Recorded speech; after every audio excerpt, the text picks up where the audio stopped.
네, 재보궐선거가 끝난 뒤 여야 모두 당 재정비에 나섰습니다만 민주당은 쇄신의 방향을 두고서 국민의힘은 야권 재편 방안을 놓고서 당 내에서 여러 가지 이견이 표출되고 있습니다. 문재인 대통령의 지지율도 취임 후 최저치를 기록한 것으로 나타났는데요. 조만간 단행될 것으로 예상되는 개각 폭도 커질 것으로 보입니다. 추원호 해설위원과 짚어보겠습니다. 어서 오세요. 어서 오십시오. 안녕하세요. 안녕하세요. 지난주 금요일 민주당 2030 5인 내 이 반성문, 이 파문이 확산이 되고 있습니다. 열성 당원들이 강하게 반발하고 지적했습니다. 그렇습니다. 어떻게 보셨습니까? 일단 민주당 패배를 보는 예. 시각이 물론 이제 민주당 내부의 그 주된 생각들은 내년 대선을 앞두고 예방 주사, 예. 그러니까 백신을 맞았다라고 예, 생각하는 게 주류인 것 같아요. 예. 그러니까 지금이 민심이 돌아선 거 인정하지만은 잘 추스리고 우리가 개혁을 꾸준히 한다라면은 민심은 돌아올 수 있다라고 예. 대선 앞두고 예방 주사 맞았다라고 생각하는 것 같은데 예. 또 다른 시각이 존재할 수 있습니다. 예방 주사 백신은 병에 안 걸린 사람한테 놓는 거죠. 네. 지금 민주당의 상황은 환자다. 그것도 중증으로 진행된 환자다. 예. 이 환자에게 필요한 것은 백신이 아니라 치료제다. 예. 그런 시각이 있을 수가 있거든요. 예. 이 초선 의원 5명의 시각은 바로 민주당에 필요한 거는 치료제다라고 하는 것 같습니다. 예. 그래서 민주당이 이미 기득권의 한 축이 됐다. 예. 그리고 오만과 독선이라고 이렇게 표현을 했고요. 예. 남 탓만은 하고 자기 평가는 아주 안 했다라고 하는 이런 이제 반성문을 쓴 것이 어떻게 보면 누구에게는 용기 있는 그런 이제 평가, 자기 고백이다라고 이렇게 보는 분도 있고 또 등에 칼을 꽂았다라고 이렇게 비판하는 분들도 있겠지만은 네. 분명한 것은 예. 민주당의 생명력은 이렇게 젊은 피들이 끊임없이 자기 혁신의 목소리를 내왔다는 겁니다. 예. 그게 정당의 생명력이고 그런 차원에서 저는 그 5명의 의원들의 초선 의원들의 발언은 어떻게 보면은 자기 반성이고 자기 다짐으로 봐야지 네. 그걸 너무 억누르는 것은 정당의 다양성을 훼손하는 거다 이렇게 생각이 됩니다. 예. 네, 뭐 정당의 다양성을 두고서 뭐 여러 평가가 있을 수는 있겠지만 이런 시각은 또 어떻게 보십니까? 그 당시에는 가만히 있다가 왜 이제 와서야 그러느냐, 초선 의원들한테 이런 비판의 목소리를 높이는 사람들도 있거든요. 그런 비판할 수 있죠. 예. 왜냐하면 국회의원들 아무리 초선 의원이라도 국민의 대표 아닙니까? 그러면 헌법기관이란 말이죠. 그러면은 국회의원이면 아무리 뭐 정치를 한 지 얼마 안 되고 국회의원 생활한 지 1년 채 안 됐지만은 예. 그래도 무조건 당 지도부의 의견에 이렇게 쫓아다니는 것이 아니라 자기 목소리를 내야 되는 것 아니냐. 그래 그때는 뭐 했느냐. 그리고 뒤늦게 선거에 지니까 그런 목소리를 내느냐라고 하는 비판이 있을 수 있다고 예. 생각이 됩니다. 예. 하지만 이제 민주당이 더 발전을 하려면은 예. 이런 목소리들이 좀 여기저기서 나와야죠. 지금 민주당 초선 의원이 174명 중에서 초선 의원이 81명이나 됩니다. 예. 그러면 굉장히 절반 가까운 그렇군요. 초선 의원들이거든요. 예, 상당하네요. 이 의원들이 각 분야의 전문가라고 했지만은 무조건 지도부에 나를 따르라. 여기에만 쫓아가면은 그거는 국회의원이 아니죠. 예, 이 민주당 초선 5명의 반성문을 놓고 당 내에서도 여러 가지 의견들이 나오고 있는데요. 민주당 초선들의 반성에 대해서 여야 의원은 또 어떻게 평가하는지 듣고 오겠습니다. 조국 장관 문제. 그런데 사실 이 문제는 작년 총선 이전에 발생했던 문제거든요. 그리고 총선 때 이미 평가받은 사안으로 보고요. 이것을 보궐선거의 패인으로 분석하는 건 좀 무리가 있다라는 생각입니다. 이런 오해를 살 수 있는 표현은 좀 더 좀 신중했더라면 하는 아쉬움들이 좀 있습니다. 당이 굉장히 경직돼 있다. 당의 지도부가 어떤 의사결정을 하면 나머지는 형식적인 뭐 절차일 뿐인 것이지 획일적으로 진행된다는 그런 느낌을 많이 받았어요. 장기적으로 보면 건강한 내부의 비판 목소리가 없는 정당은 나중에 결국 끝이 좋지 않더라. 네, 김경엽 의원은 좀 더 신중했더라면 이렇게 이야기를 했고요. 김기현 의원은 과거 새누리당 보는 것 같다 이렇게 평가를 했어요. 그렇습니다. 네. 민주당은 이렇게 초재선 의원들이 당에 혁신한 사례가 있죠. 예. 2000년 새천년 민주당 그때 이제 김대중 대통령 예. 시절에 네. 새천년 민주당의 예를 들어서 천신정으로 대표되는 예. 천정배, 정동영, 신기남 예. 재선 의원들이죠. 이 네. 주가 돼서 정풍 운동을 일으켜서 당시 당의 주류였던 동교동계를 물러나게 하고 예. 김대중 대통령을 당 총재직에서 이렇게 후퇴하게 한 그런 쇄신운동을 성공시킨 그런 사례가 있습니다. 어떻게 보면은 민주당에 이렇게 활력을 준 예. 새롭게 한 원동력인 건데 그렇지만 이 초선 의원들 요번 초선 의원들의 움직임은 한계가 있습니다. 네. 그 당시에는 어떻게 보면 싸워야 할 예. 구체제, 구정치가 명확했는데 지금은 싸워야 할 대상이 좀 애매한 거죠. 일각에서는 이걸 갈등이라고 보는 분도 있지만 건강한 토론으로 또 이어지고 또 같이 혁신 방안을 찾는 것으로 또 생각할 수 있는 거 아니겠습니까? 저도 후자가 예. 강하다고 생각됩니다. 앞서 말씀드렸듯이 천신정의 정풍운동은 싸워야 될 대상이 있지만은 지금 이 초선 의원들이 싸워야 될 대상이 과연 친문 당권파냐? 그거는 예. 아니거든요. 예. 그건 아니고 자기 반성하자는 의미가 더 강하다는 거죠. 네. 그리고 초선 의원들이 지난번에 천신정 정풍운동처럼 결속력이 강하느냐? 저는 그렇게 보지는 않고요. 예. 어떻게 예. 보면 모래알과도 같을 수도 있습니다. 예. 그렇기 때문에 지금은 이제 패배 직후 그리고 전당대회를 앞두고 하여튼 자기 반성과 자기 혁신의 다짐을 하겠다라고 하는데 더 무게중심이 두어져 있다. 개인적으로 예. 그렇게 생각이 됩니다. 예. 민주당 초선 의원들의 그 입장문 중에 키워드 중에 하나가 조국 사태였습니다. 그런데 당 대표를 출마 준비를 하고 있는 이 친문의 홍영표 의원이 이 조국 사태에 대해서 자성의 목소리를 내서 눈길을 끌었습니다. 이 내용 듣고 오겠습니다. 조국 전 장관 자녀의 어떤 입시에 지금도 뭐 재판이 계속되고 있습니다. 그런데 이런 것은 사실 국민들의 눈높이에서 우리가 좀 바라보고 그 문제에 대해서는 좀 더 우리가 엄격하게 좀 판단하는 이런 것에 우리가 부족했다. 저는 그렇게 생각합니다. 그래서 저는 뭐 검찰개혁 의 문제를 조국 전 장관의 어떤 개인적인 문제하고 연결시켜서 이렇게 평가하는 것에 대해서는 저는 동의하기 어렵습니다. 홍영표 의원은 검찰 개혁과 조국 전 장관을 연결시키는 것에 대해서는 선을 그었습니다. 다만 이 자녀 입시 비리 문제에 대해서는 아니했다라고 인정을 했거든요. 당대표 선거를 앞두고 이 같은 발언을 한 이유는 어디에 있을까요? 일단 홍영표 의원이 누구냐? 예. 일단 친문의 좌장이라고도 표현하기도 하고 예. 친문의 핵심이라고 표현하고 과거에 친문 패권주의라는 말이 나왔을 때 그 핵심이 바로 홍영표 예. 의원이었습니다.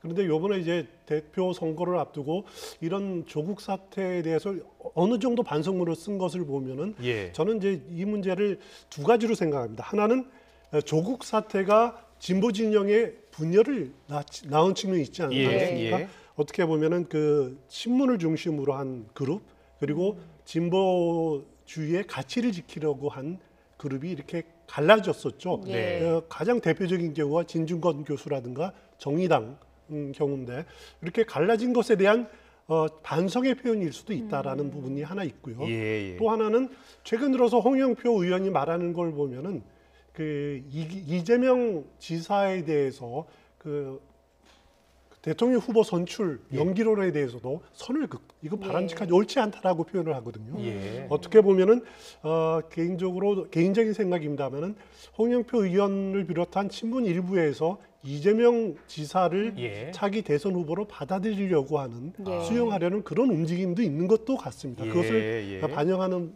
흐름인 것도 같기도 하고 예. 당장 홍영표 의원으로서는 전당대회를 앞두고 자신이 친문 핵심이다. 라는 이제 꼬리표를 떼고 어떻게 보면 비문 그리고 이재명 지사 측에 대한 지지도 확보하려는 그런 의도도 좀 담겨 있지 않느냐 예. 그렇게 생각이 듭니다. 알겠습니다. 이 민주당 지도부 새판짝에 들어가면서 이번 주 금요일에 원내대표가 선출될 예정입니다. 지금 같은 86세대인 윤호중, 박완주 의원의 2파전 구도가 됐는데요. 어떤 이야기를 했는지 들어보고 오겠습니다. 우리는 지난 4.7 재보궐선거에서 국민의 준엄한 회초리를 맞았습니다. 이제 반성과 개혁의 시간입니다. 국민의 눈높이에 맞게 법을 만들고 다양한 의견을 들을 수 있도록 입법 청문회를 활성화하겠습니다. 국회가 부패 척결에 앞장서겠습니다. 저는 국민을 대표하는 국회가 정책 결정의 중심이 되어야 한다고 생각하는 의회주의자입니다. 당정 협의를 제도화해서 강력한 당정청 협력 체계를 구축하겠습니다. 174명의 능력이 충분히 발휘되어야 합니다. 당내 운영의 민주적 절차와 소통을 강화하겠습니다. 일방적, 비개방적 소수의 정책 논의는 174명 모두를 무력감에 빠지게 하였습니다. 주요 의제, 법안에 대해서는 시기와 처리 목표를 갖고 정책 의총을 통해서 정해 나가도록 하겠습니다. 초선 의원님부터 중진 의원님까지 다양한 스펙트럼을 이을 수 있는 허리가 되겠습니다. 네, 새로운 민주당의 원내 사령탑을 뽑는 선거가 금요일에 있습니다. 그렇습니다. 네, 국회의원들이 이제 투표를 하는 건데 내년 그 대선까지 끌고 가야 됩니다. 원내 사령탑으로서요.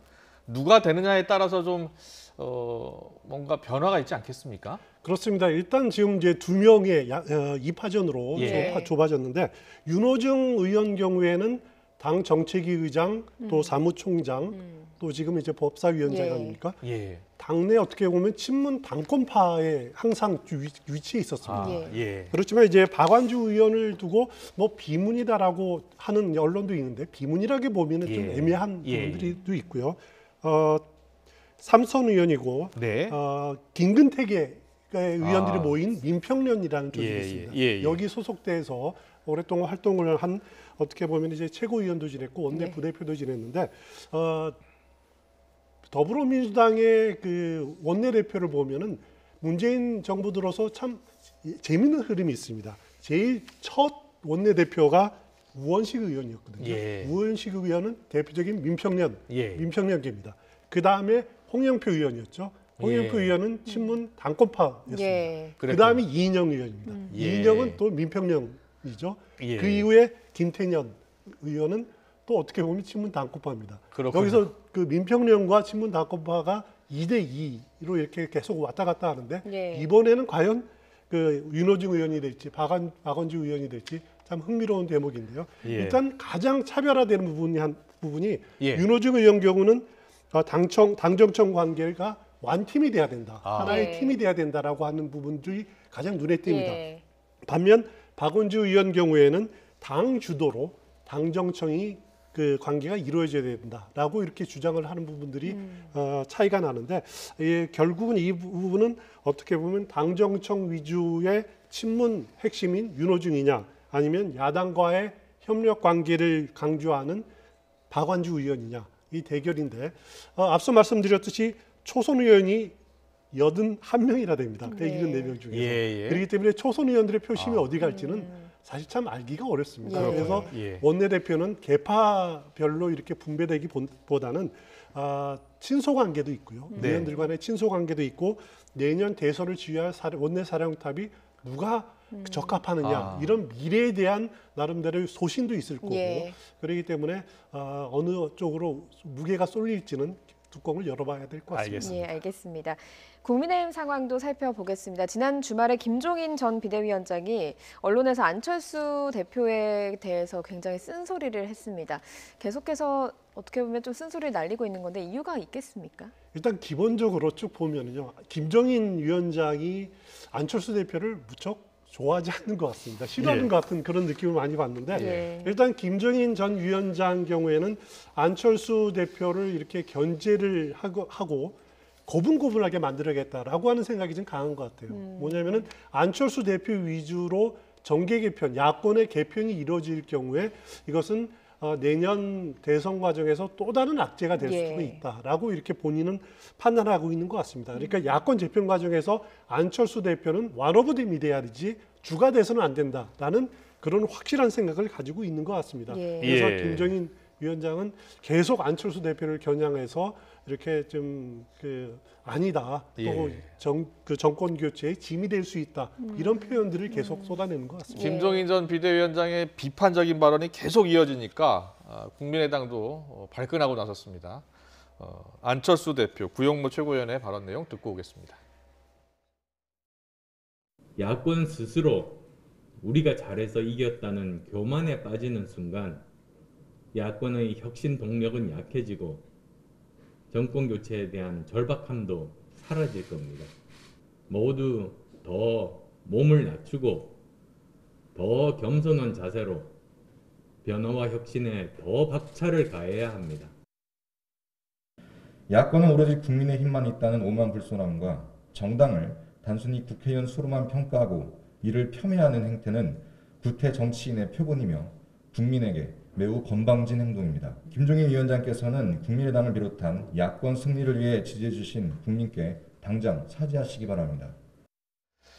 지금 국민의힘하고 국민의당 합당을 추진하려고 하잖아요. 그렇습니다. 그런데 국민의힘이 국민의당한테 14일까지 그러니까 모레까지 입장을 빨리 달라 이렇게 이야기하고 있어요. 합당 과정에서 벌써부터 줄다리기 이어지고 있는 것 같아요. 그렇습니다. 기싸움이 예. 지금 진행이 되고 있는데요. 뭐 좋게 표현한다라면은 야권의 발전을 위한 하나의 성장통이다 이렇게 볼 수도 있지만은 또 나쁘게 보면은 이제 김종인 전 위원장의 시각에 보면은 예. 안철수 대표의 정치적 욕심이 또 발동한 거다 예. 이렇게 볼 수도 있는 것 같아요. 예. 일단 국민의힘은 주호영 원내대표 또 그 비대위원장 권한 대행이 지금 합당을 주도를 하고 있는데 주호영 원내대표의 생각은 이렇습니다. 그 국민의힘이 야권 대통합을 위한 플랫폼이 되어야 된다. 예. 거대한 플랫폼이 돼서 거기에 안철수, 윤석열, 뭐 아니면 홍준표 다 이렇게 들어와서 경쟁을 해야 된다. 그 중심은 국민의힘이 돼야 된다라고 하는 생각을 가지고 있는 것 같고요. 예. 반면에 안철수 대표로서는 급할 것 없다. 아. 천천히 하자. 당원들의 의견을 모으고 있다. 이것은 결국 몸값을 높이겠다라고 하는 것으로 보면 될 것 같고요. 예. 결국은 당장 14일까지 결론이 날 가능성은 저는 별로 없다고 보고요. 예. 새 당 대표가 국민의힘 대표가 선출이 되고 예. 이후에 차차 이제 논의돼야 될 부분들이 아닌가. 왜냐하면은 단순히 합당한다 그러지만은 당협위원장 또 자리도 나눠야 되고 예. 되게 복잡한 문제들이 많거든요. 그렇군요. 예. 그런 문제들이기 때문에 시간은 좀 걸리지 않을까 이렇게 예. 생각이 됩니다. 예, 알겠습니다. 그리고 국민의힘에서는 또 해결해야 될 문제가 있습니다. 당직자 폭행 무리를 빚은 송원석 의원에 대한 징계 절차에 들어가야 하는 건데요. 주호영 당대표 권한대행 발언 들어보고 오겠습니다. 자세를 더 낮추고 국민 앞에 겸손하게 다가가도 모자랄 판에 당의 변화와 쇄신의 노력에 찬물을 끼얹는 용납할 수 없는 일이 벌어졌습니다.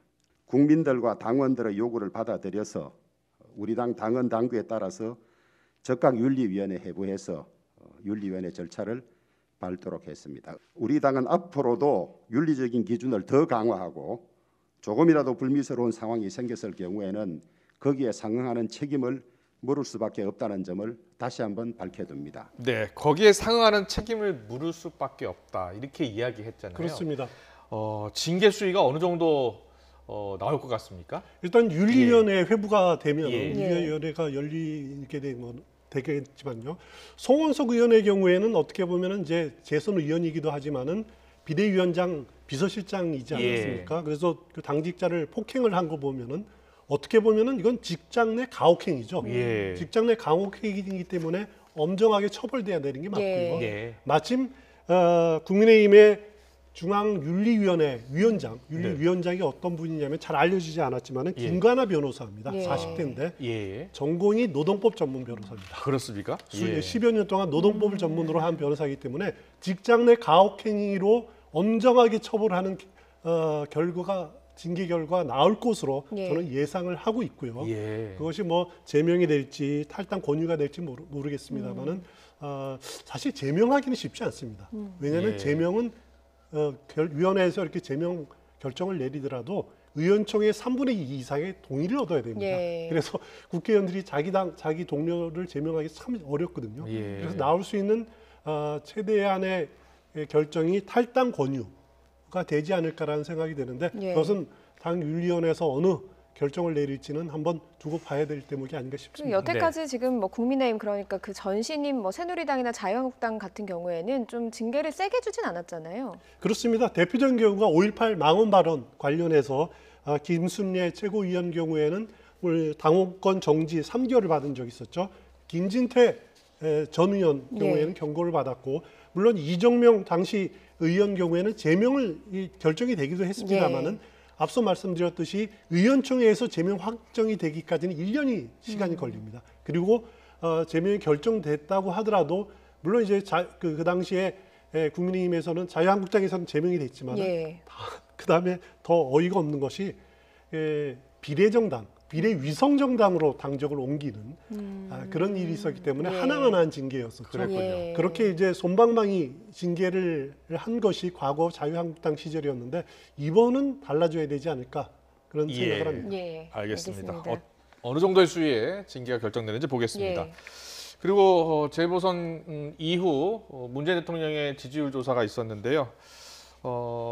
취임 이후 또 최저치를 기록했습니다. 33%대가 나왔습니다.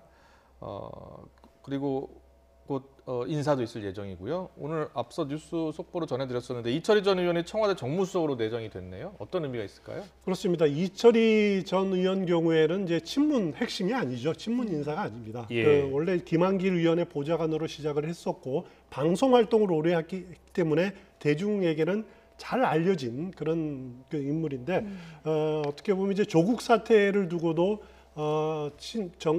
여권 핵심과는 다른 그 시각을 드러낸 적이 있습니다. 이건 예. 정치권 전체의 책임이다 이런 표현을 했었고 예. 지난 작년 총선에서는 어떻게 보면 정치에 한심한 꼴 부끄럽다 이런 말을 하면서 불출마 예. 선언을 하지 예. 않았습니까? 예. 그리고 계속 이제 방송 활동을 해왔는데 이것은 문 대통령이 이철희 전 의원을 정무수석으로 내정한 것은 예. 친문 핵심 위주에서 좀 벗어나겠다. 청와대 정무수석도 그러면서 물론 이제 최재성 전 정무수석에 대한 문책성이 강하긴 하지만은 예. 청와대 정무 기능을 좀 열린 시각으로 보겠다라고 하는 의도가 담겨 있는 것 아닌가 예. 이렇게 해석할 수 있을 것 같습니다. 네, 예. 청와대 참모진에 대한 인적 쇄신도 관심을 끌고 있지만 내각 개각도 지금 관심을 끌고 있습니다. 정세균 총리의 경우에는 대권 도전을 시사하지 않았습니까? 그래서 교체될 것으로 예상이 확실시되고 있는데 어떤 후보들이 거론이 되고 있는지 궁금하거든요. 일단 항상 국무총리나 개각 하마평 인사를 거론하는 것은 사실 많이 틀리더라고요. 저도 이렇게 취재를 많이 해봤지만은 네. 그래도 지금 정세균 총리의 후임으로 지금 거론되는 인물을 보면은 김부겸 일단 전 행정 안전부 장관을 1순위로 거론할 수 있을 것 같고요. 거기에 김영춘 전 장관, 해양수산부 장관도 부상하고 있다 이런 보도도 있습니다. 거기다 박지원 국가정보원장, 박지원 원장 경우에는 국정원장으로 일한 지 1년도 채 안 돼서 이렇게 옮길 것이 가능한가라고 하는 의구심도 있지만 일단 생각할 수 있고요. 김영주 전 무역협회장, 이분은 참여정부 시절에 산업자원부 장관을 지낸 분입니다. 김영주 장관 하면은 여성 장관 출신이 또 있습니다. 고용노동부 장관인데 그분이 아니고 산업자원 장관을 지낸 김영주 전 장관이 있고 또 이미경 전 코이카 이사장이 급부상된다. 여성으로 한다면 그런 보도도 있는데 이미경 전 의원 경우에는 5선 의원 출신입니다. 우리나라의 여성 5선 의원이 많지가 않습니다. 옛날 박순천 전 의원, 박근혜 전 대통령, 추미애 의원 전 장관 말고는 이미경 전 의원 이렇게 4명인데 경력은 화려합니다. 경력은 화려하지만은 과거에 부친이 일본 헌병으로 근무했던 경력이 논란이 된 적이 있습니다. 그래서 정치 생명의 위기를 맞은 적도 있는데 그런 핸디캡을 또 어떻게 극복하느냐, 문 대통령이 그거를 또 감안하느냐. 그래도 여성으로 한다라면은 유력한 후보가 아니냐라는 생각이 드는데 어느 쪽을 선택할지는 문 대통령이 좀 더 두고 봐야 될 것 같습니다. 알겠습니다. 이번에 개각 폭도 관심인데요. 홍남기 경제부총리 개각 교체 얘기가 계속 나오고 있습니다. 홍남기 부총리의 개각 일부에서는 총리로 발탁되는 것 아니냐라고 하는 그런 전망도 있는데 그렇습니까? 일단 홍남기 부총리를 부동산 정책의 실패라든가 이런 점을 떠서 교체하는 쪽이 유력하지 않느냐라고 하는 지각들이 우세한 것 같습니다. 여기에 그러면 후임에 누구냐? 은성수 위원장이다. 여러 명의 구윤철 국무조정실장이죠. 거론되고 있는데 일장이 다 있는 것 같습니다. 왜냐하면은 정책실장 또 경제수석과의 전문성 이런 것들도 고려해야 되기 때문에 그 부분은 그 부분 역시 문 대통령이 고민하고 있는 대목이 아닌가 생각이 듭니다. 예. 알겠습니다. 이 재보선 패배로 사실 직격탄을 맞은 인물이 이낙연 전 대표인데요. 정 총리가 좀 대안이 될 수 있을까를 두고서 좀 여러 이야기들이 있는 것 같아요. 어떻게 전망하십니까? 일단 이낙연 전 대표, 정세균 총리 공통점이 호남 출신이라는 예. 것이죠. 그리고 두 분 다 관령 인물이라는 부분들입니다. 어떻게 보면 두 분은 경쟁자긴 하지만은 그 시속게임과도 같습니다. 한 분이 올라가면 한 분이 내려가는 예. 그런 어떻게 보면은 이제 그 비슷해서 보완제라기보다는 대체제에 가까운 그런 측면이 있기 때문에 만약에 이낙연 전 대표가 앞으로 여론조사 과정에서 대선 주자로서의 위상이 점점 떨어지면은 예. 정세균 총리가 그 대안으로 부상할 가능성은 상당히 높습니다. 예. 그래서 정세균 총리를 두고 흔히들 주식으로 보면은 저평가 우량주다 이렇게 말들을 많이 합니다. 예. 그렇지만은 정세균 총리가 제값받는 저평가 우량주일지 테마주로 부상할지 아니면 저평가된 채 계속 남을지 그 부분은 어차피 이제 몇 번의 예. 여론조사 과정에서 자연스럽게 우열이 드러날 겁니다. 예. 예. 알겠습니다. 민주당 당원에 따르면 9월까지 대선 후보를 선출하는 거죠. 그렇습니다. 9월까지 대표 선출을 하게 돼 있는데 예. 민주당의 새로운 대표가 이것을 국민의힘 경우에는 11월로 돼 있거든요. 예. 두 달 먼저 선출하는 것이 과연 바람직한가, 먼저 이렇게 매를 맞는 것이 올바른 건가라고 판단을 할 겁니다. 예. 그렇지만은 이재명 지사 측에서 강력하게 반발을 할 경우에 그것은 또 진행이 될 수가 없는 거죠. 그래서 알겠습니다. 핵심은 이재명 지사 측을 설득할 수 있느냐, 이 부분이 핵심인 것 같습니다. 네, 알겠습니다. 알겠습니다. 네, 오늘 정치권 이슈 추은호 해설위원과 함께했습니다. 잘 들었습니다. 고맙습니다.